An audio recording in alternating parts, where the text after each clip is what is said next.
Angie in San Francisco starts off this hour. Hi, Angie. Welcome to the Ramsey Show. Hi, thanks for taking my call. Can you hear me okay? Absolutely. What's up? Perfect. Okay. I really appreciate you taking my call. I've been listening to you for about the last year, and so I have a question for you, Dave. My husband and I are both 47 years old. We have no debt other than our house, which will be paid off next year. But we got a really late start in life as far as just even making any money. So we have been saving 15% into our retirement since we found you. So my question is, I'm wondering, I hear you say all the time to people that are younger, like, oh gosh, you're going to have so much money, once your house is paid off. I'm just wondering if that's going to be true for us at our age. If I can just tell you what we have saved so far in retirement.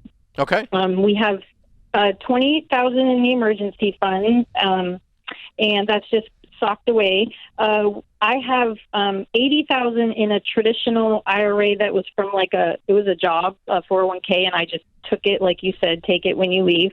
So it's just sitting in an account. And I have started at my new job a Roth per your instructions. I've learned so much from you just in the last year. I feel like I'm almost an expert. And I have $12,000 in the Roth. My husband has $90K in his retirement.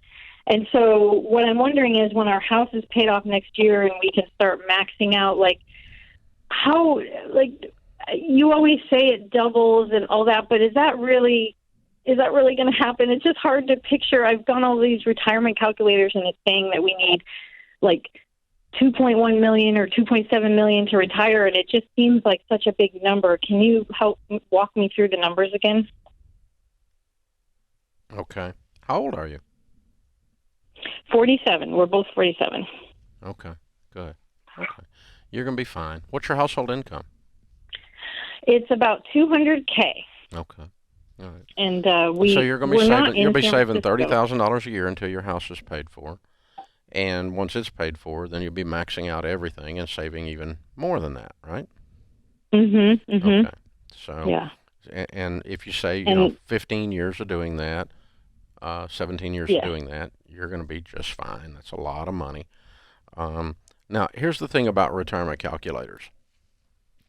The thing you don't know with that is what set of assumptions the calculator you're using is, unless they're stated on the calculator. Okay.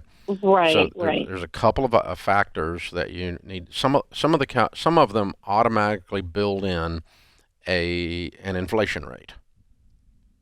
Mm-hmm. Okay.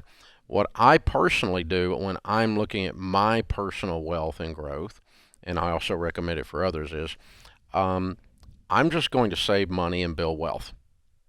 And so I'm just calculating, if I make 10% on my money, this is how much I'm going to have. If I make 11%, 12% on my money in mutual funds, this is what I'm going to have. Okay? And if the real estate does the same, that I own does the same, then my net worth will be on this trend line. Okay? And so if I just in your case, I put in $2,500 a month, $30,000 a year, and I do that for 15 years, and I put that in the calculator, and I just put that in at what you think you're going to make in your mutual funds, what the historic data tells you on that. I've been able to average up around 12% on mine. Now, that causes the internet to melt down, apparently, but I've been able to personally do that. So that's what I personally do, okay? The stock market has averaged 11% since it began, okay? That's the average. Right. And so that's the thing you want to do. But maybe it's just hard to see because we're just getting started and it's just crawling along. But I guess but this year the market's up over 20%. Last year the market was up over 20%. Oh, the year before it was up over 20%. Next year it will not be. It's very unusual to have 3 consecutive 20% years in the market. That's not realistic. But that's the actual facts of what has happened. The Dow's sitting at 36,000 a day.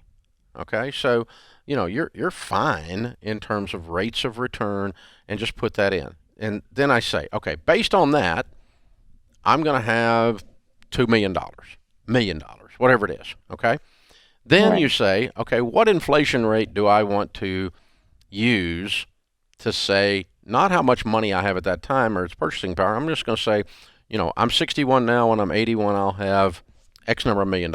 Okay. Then I say, all right, based on that, when I'm 81, how much money do I think I want to live on a year? Well, if I can make 12% on my money, as an example, you can use whatever example you want to do. This is the one I personally use. The Consumer Price Index for 77 years has the measure of inflation, including the Carter years in the 70s when we had unbelievable double-digit inflation for multiple years in a row. Including that time, the average Consumer Price Index for 77 years is 4.2%. So I use 4%. So if I make 12 on my money and I leave 4 in there if I want to live off of the money, okay, I let it grow at 4% a year. It's breaking even on its purchasing power after I retire. Does that make sense? Yeah, that's what I never understood until I started listening to you about like the net. And so if you had $1 million and it grows to $1,040,000 the next year, then that would purchase about what $1 million would have the year before. Okay. So your principal is giving you a cost of living raise every year. But that's all it's doing. So I'm going to pull off the other 8% and live on it. So if I've got $1 million and I leave 4% in there and I'm making 12 and I pull off 8, you see what I did? I didn't touch the principal. If I pull off 8% of $1 million, that's $80,000 a year. Okay, and so if you want to live on $200,000 a year at that time, then you're going to need $2 million. I see. To do that. And we only started making this recently. I made minimum wage up until 5 years ago, my entire life. And here's the other thing about investment calculator. Here's the other thing about all the calculations you do and I do for 20 years from today. None of them are going to turn out the way we calculated it. Right. None of them. Because one of the things you're assuming is I'm putting in this steady amount of money, and you're going to put in more than that on average because now you're an investor, not a debtor. Okay? The other thing that's going to happen is inflation is not going to do exactly what we said, and rates of return are not going to do exactly what they said. And so it turns out differently. And so typically, in our experience in 30 years of working with people, is they actually end up a lot wealthier than their calculator told them they were going to be because they actually are freaking paying attention now.